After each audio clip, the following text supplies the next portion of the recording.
Remdesivir, oxygen 25,000 metric ton, 40,000 जवळजवळ oxygen concentrators, 250 जवळजवळ PSA plants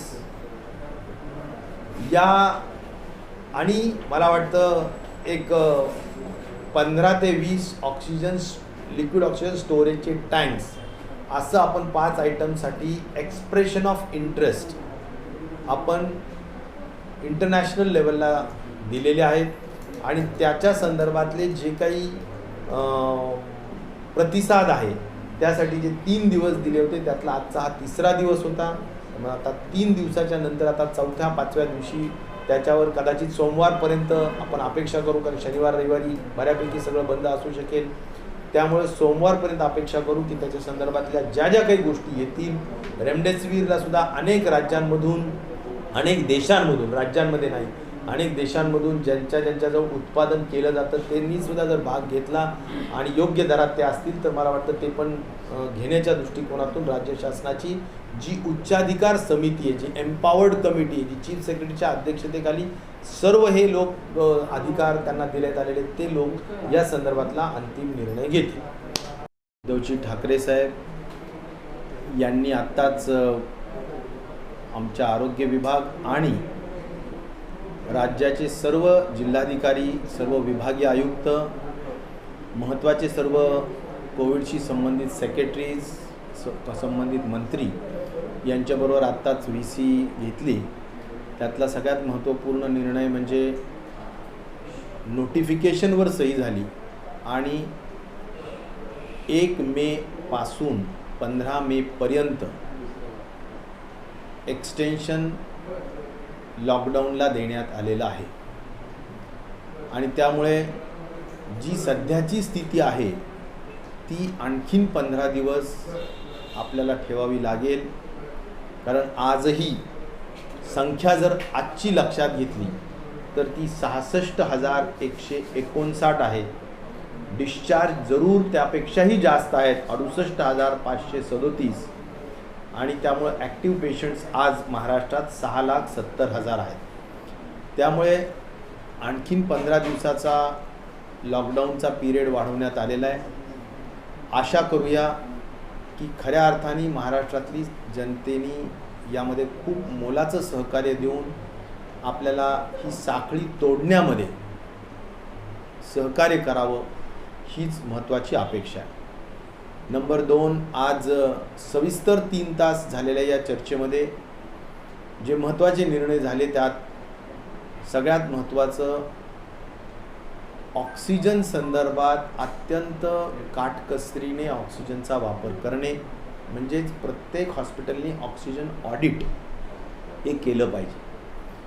काही सक्सेस स्टोरीज, काही यशोगाथा ह्या महाराष्ट्रातल्या आहेत, काही इतर राज्यातल्या, मध्य प्रदेशच्या आहेत. तर त्याचं अनुकरण केलं पाहिजे की कसे लिकेज थांबवायचे, कसे एक 40 ते 50 पेशंट्सच्या मध्ये साधारणपणे एक ऑक्सिजन नर्स ही संकल्पना ठेवायची की जेणेकरून त्या पेशंट्समधले कुणालाही शौचालयाला जायचं असेल किंवा काही जायचं असेल तर ते काढतात आणि निघून जातात, ऑक्सिजन वाया जातं. लिकेजेस दर 4-5 तासांनी पूर्ण तपासणी केली पाहिजे. हाय फ्लो नेझल कॅन्युलाच्या ऐवजी त्याला आपल्याला कमी ऑक्सिजन पर मिनिट लागेल अशा CPAP किंवा बायपॅपवर घेतलं पाहिजे. अनेक अशा काही गोष्टी आहेत की ज्याच्यातून ऑक्सिजनची बचत करा, हा सगळ्यात महत्त्वाचा विषय. त्याचबरोबर मला हे सांगायला समाधान आहे की राज्यातल्या सर्व कलेक्टर्सला सूचित केल्याप्रमाणे जवळजवळ 125च्या वर PSA प्लांट्स यांना ऑर्डर्स आपल्या राज्य शासनाकडून देण्यात आलेल्या आहेत. म्हणजे हवेतून ऑक्सिजन निर्माण करणारे प्लांट्स येणाऱ्या 10 दिवसाच्या आत अनेक जिल्ह्यांमध्ये किंवा तालुक्यांमध्ये बसतील, हा सुद्धा एक विश्वास मी या निमित्ताने व्यक्त करतो.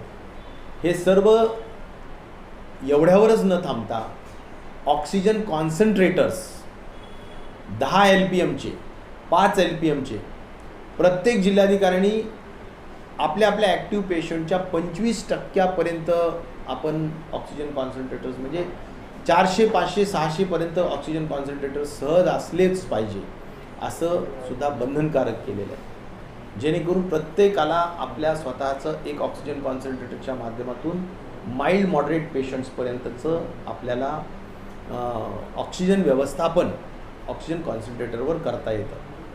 ह्या सगळ्यांचा विषय एवढाच साठी सांगू इच्छितो की तिसरी वेव जी कदाचित एपिडेमिओलॉजिस्टच्या अनुषंगाने जुलै ऑगस्टमध्ये अपेक्षित आहे, त्याच्या अगोदर आपण सर्वच पद्धतीनं आपण परिपूर्ण असलो पाहिजे ऑक्सिजनमध्ये.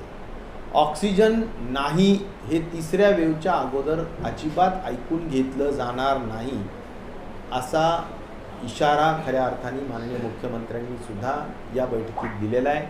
मग त्यामध्ये आपण स्वयंपूर्ण आपण असलो पाहिजे.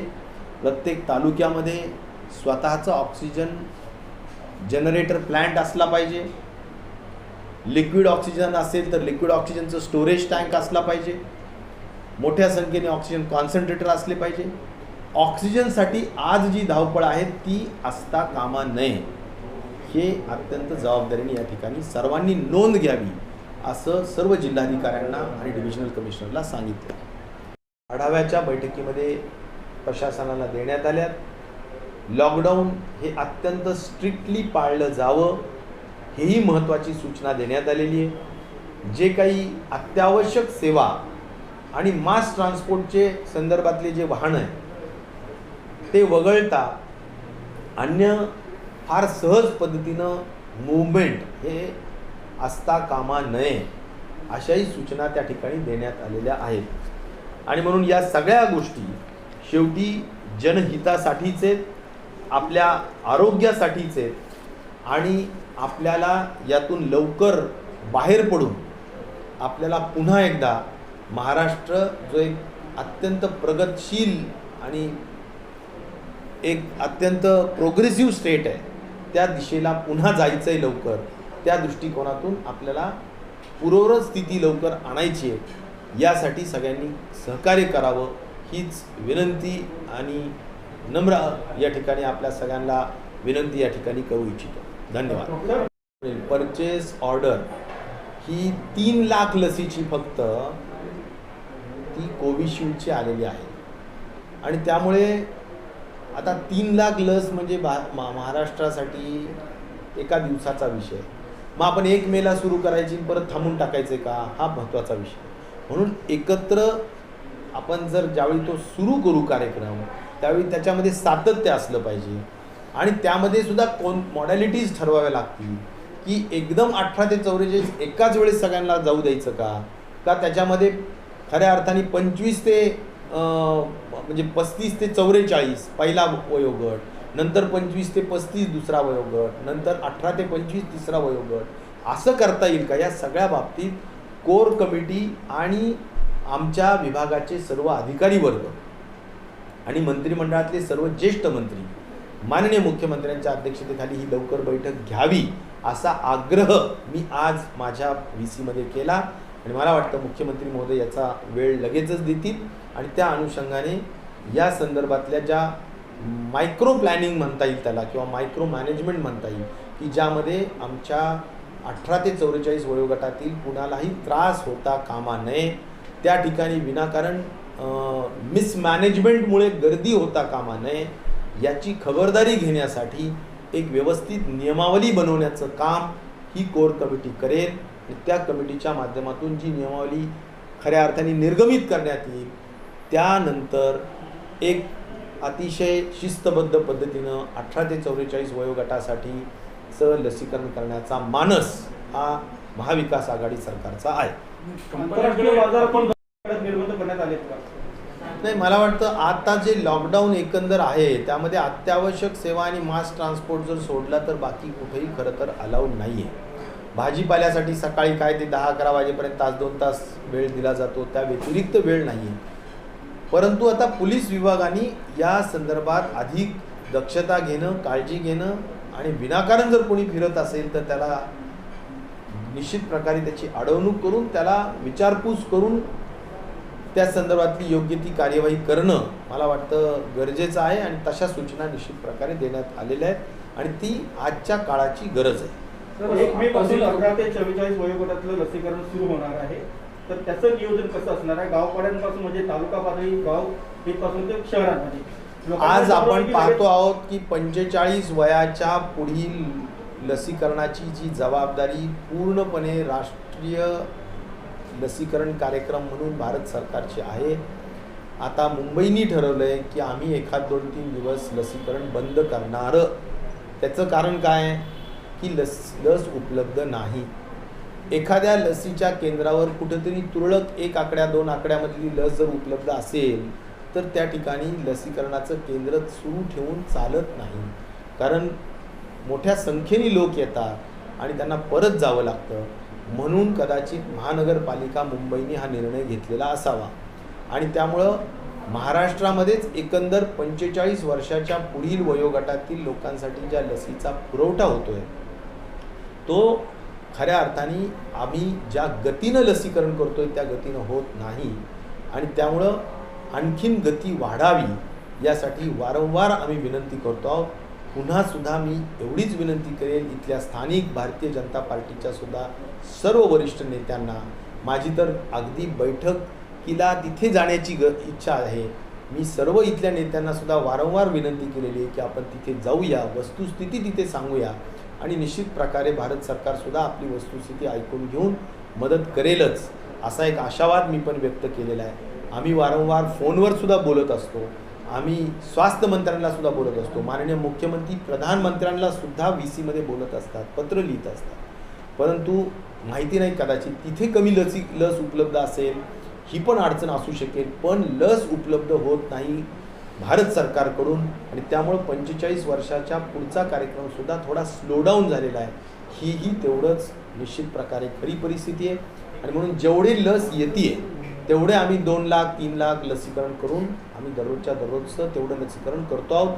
पण तो आज भारत देशामध्ये महाराष्ट्र हे नंबर 1चं आहे, कारण आम्ही 1,55,00,000च्या पुढे लसीकरण केलं आहे आणि ॲव्हरेजमध्ये सुद्धा उच्चांकामध्ये सुद्धा 5.5 लाख एका दिवसात लसीकरण करण्याचा उच्चांक सुद्धा आम्ही गाठला आहे, जो आम्ही 8 लाख सुद्धा गाठू शकतो. पण तेवढ्यासाठी 8 दिवसासाठीची एक महत्त्वाची 50-60 लाख लसीची उपलब्धता जर करून दिली तर ते पण आपण करू शकू. राहिला प्रश्न 18 ते 44 वयोगटाच्या संदर्भातला, आपण आज माननीय मुख्यमंत्र्यांनी फार स्पष्ट सांगितलं, कॅबिनेटमध्ये सुद्धा सांगितलं की एका चेकने लागणारा संपूर्ण पैसा द्यायला आपण तयार आहोत त्या कंपनीजला, परंतु ती कंपन्या आज लसीकरणाला खऱ्या अर्थाने लस उपलब्ध करून देऊ शकत नाही आहेत. हा त्यातला सगळ्यात महत्त्वाचा आव्हानात्मक बाब आहे. नाहीतर एका चेकनी लागत असणारा 4,000 कोटी असतील, 3,000 कोटी असतील, ते सुद्धा देण्याची आज इच्छा आणि तयारी ही निश्चित प्रकारे महाविकास आघाडीची आहे आणि त्यामुळं लसीकरणामध्ये कुठेही आपण मागे पडणार नाही आहोत. अतिशय ॲग्रेसिव्हली लसीकरण करण्याची आमची तयारी आहे आणि म्हणून आम्ही त्या कंपन्यांनाही सांगितलं आहे की आम्हाला प्राधान्य द्या आणि आम्हाला शेड्यूल लवकर द्या. जे काही असतील त्या सगळ्या किमती माननीय मुख्यमंत्री आणि उच्चस्तरीय जी काही एम्पावर्ड कमिटी केलेली आहे ते त्या सगळ्या लसीच्या किमती ठरवतील आणि त्या संदर्भात पुढील कार्यवाही केली जाईल. आढावा बैठकीमध्ये जे काही मध्ये मध्ये घटना घडत आहेत त्यामुळं fire audit, structural audit, electrical audit आणि ऑक्सिजन ऑडिट हे सगळे ऑडिट्स प्रत्येक हॉस्पिटलने, मग ते सरकारी असो नाहीतर खाजगी असो, हे कलेक्टर्सने करून घेतले पाहिजेत आणि ते झालेत का नाही याची खात्रीसुद्धा त्यांनी निश्चित प्रकारे करून घेतली पाहिजे. आजच्या या निमित्ताने दिवसभरातल्या अनेक बैठकांमध्ये आम्ही मी माहिती सांगू इच्छितो की केंद्र सरकारने जे काही CSR ॲक्टिव्हिटी प्रत्येकाच्या निव्वळ नफ्यातून 2% CSR साठी खर्च केला पाहिजे असं जे बंधनकारक केलेलं आहे, त्या खर्चामध्ये अनेक जे काही शिक्षण आणि अन्य काही सगळ्या सामाजिक गोष्टी होत्या त्यामध्ये आता कोविडचा सुद्धा अंतर्भाव केलेला आहे. आणि त्यामुळं प्रत्येक कंपनी आपल्या CSR मधून 2% जे काही खर्च करणारे ते कोविडवर करू शकते आणि तो खर्च CSRचा खर्च ग्राह्य धरला आहे. आणि म्हणून आज आम्ही फिकीची बैठक घेतली. मी स्वतः फिकीच्या बैठकीमध्ये, म्हणजे फिकी ही एक अत्यंत मोठी 2.5 लाख खाजगी कंपन्यांची एक महत्त्वाची ऑर्गनायझेशन, एक संस्था आहे. आणि त्या संस्थेने सुद्धा पुढाकार घेऊन ठरवलं आहे, कारण फिकीचे सर्व पदाधिकारी होते आणि त्यांनी अतिशय जबाबदारीने सांगितलं की आम्हाला राज्य शासनाला मदत करायची. मग त्यामध्ये ज्या काही तुमच्या गरजा असतील त्या आम्हाला कळवा, आम्ही तुम्हाला निश्चित प्रकारे त्यामध्ये मदत करू. मग आम्ही ज्या गरजा कळवल्या त्यामध्ये ऑक्सिजन जनरेटर प्लांट्स असतील, ऑक्सिजन कॉन्सन्ट्रेटर प्लांट्स असतील, मोठ्या संख्येने ऑक्सिजन स्टोरेज करण्याच्यासाठीचे स्टोरेज टँक असतील, रेमडेसिवीरचे औषध मोठ्या पद्धतीनं उपलब्ध बाहेर देशातून करून देता येईल का त्या संदर्भातला विषय असेल, किंवा सगळ्यात महत्त्वाचं काही CT scan machines, MRI machines यासुद्धा आपल्याला काही प्रमाणात उपलब्ध होतील का, त्याही बाबतीतली मागणी आम्ही केली, ज्यामध्ये त्यांनी निश्चित प्रकारे सकारात्मकता दाखवलेली आहे. त्याच अनुषंगाने NGO जी आहे, जी मुंबईसाठी आणि महाराष्ट्रासाठी काम करते, ज्याचं नाव प्रोजेक्ट मुंबई आहे, तर मुंबई प्रोजेक्टने सुद्धा या सर्व बाबींमध्ये मदत करण्याच्या संदर्भात पुढाकार घेतलेला आहे आणि ते पुढाकार घेऊन मदत करण्याचा सूचना त्यांनी सुद्धा राज्य शासनाला दाखवलेली आहे. आज प्रामुख्याने डेथ बॉडीच्या संदर्भात ज्या काही घटना बीड आणि अनुषंगिक घडल्या त्याबाबत सुद्धा खूप गंभीर दखल त्याची घेतलेली आहे.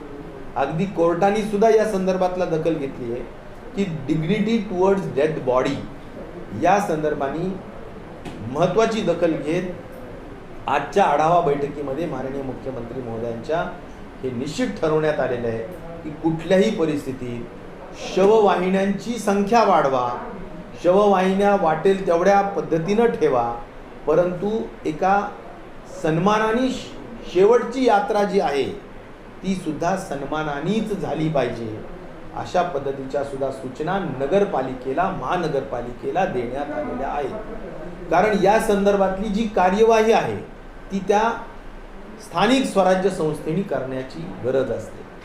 त्याचबरोबर शववाहिन्यापुरताच विषय नाही, तर जो काही क्रिमेटरी किंवा आपण ज्याला अंत्यसंस्कार करण्याचे ठिकाण म्हणू त्या ठिकाणी सुद्धा निश्चित प्रकारे इलेक्ट्रिकल, गॅस आणि डिझेल यावर चालवणाऱ्या ज्या ज्या काही टेक्नॉलॉजीजच्या